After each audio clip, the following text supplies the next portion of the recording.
J'écris ces choses à vous qui croyez au nom du Fils de Dieu, afin que vous sachiez que vous avez la vie éternelle. La vie éternelle est la vie et la nature de Dieu. Ce sont les attributs organiques et existentiels de la divinité. Cependant, ce n'est pas suffisant de savoir que cette vie et cette nature de Dieu sont désormais les vôtres.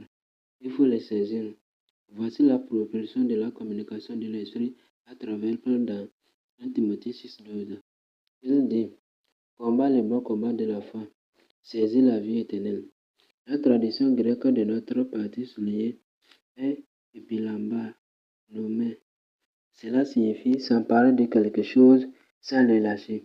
En d'autres termes, ne vous contentez pas d'être conscient que vous avez la vie éternelle. Saisissez la vie éternelle. Prenez-en possession. Cela signifie de vivre la vie éternelle de la manière dont vous l'avez, de la même manière dont vous l'avez. Chaque jour, marchez avec la conscience que vous avez la vie de Dieu en vous. Pensez, agissez et vivez comme quelqu'un qui est rempli de vie éternelle.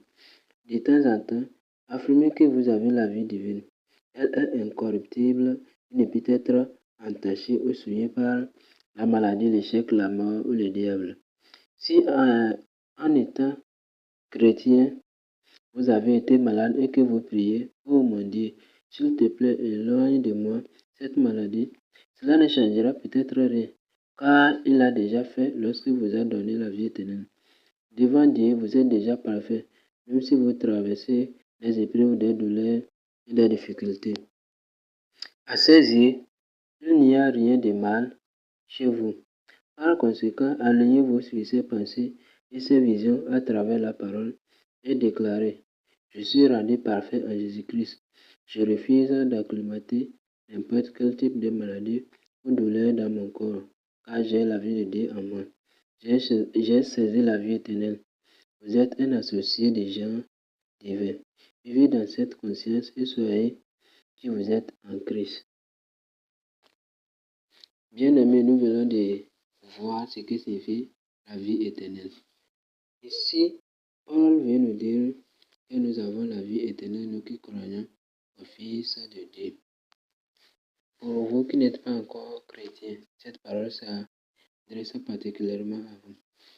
Vous devez savoir que la fin de toutes choses est proche. Jésus a dit dans les derniers jours, vous entendrez parler de guerre et de bruit de guerre. Une nation se lèvera contre une nation, des royaumes contre des royaumes. Et c'est ce que nous voyons aujourd'hui à travers le monde. Des conflits, des famines, des tremblements de terre, des guerres qui ne finissent pas. Tout cela montre que le Seigneur Jésus, lorsqu'il avait dit que vous verrez toutes ces choses-là, c'était vrai. Et pour vous, ce qui vous concerne, c'est de se repentir. Je ne sais pas quelle est votre situation, qu'est-ce que vous faites, quels sont vos problèmes. Mais Jésus est à la porte. Il est venu pour vous. Quelque part, il a dit, ce ne sont pas ceux qui se portent bien qui ont besoin de médecins. Ce sont ceux qui se portent mal. Donc, j'aimerais vous dire, quels que soient vos problèmes, Jésus est la solution. Peu importe ce que vous traversez, la solution c'est en Jésus. Et pour vous, qui vous dites que vous avez péché, votre péché impardonnable c'est trop grand. Il n'y a pas de péché qui soit grand pour ne pas être pardonné. Chez Jésus, dans la Bible, il est écrit péché. Il y a nulle part où il est écrit petit péché, grand péché. Et Dieu, la vérité c'est qu'il pardonne nos péchés. Alors je vais vous inviter à donner votre vie à Jésus. Si vous ne l'avez pas encore fait et vous voulez le faire, n'hésitez pas à le faire. Je vous invite à donner votre vie à Jésus. Si vous voulez le faire, là où vous êtes actuellement, je vous invite à lever vos deux mains et à répéter ces paroles après moi.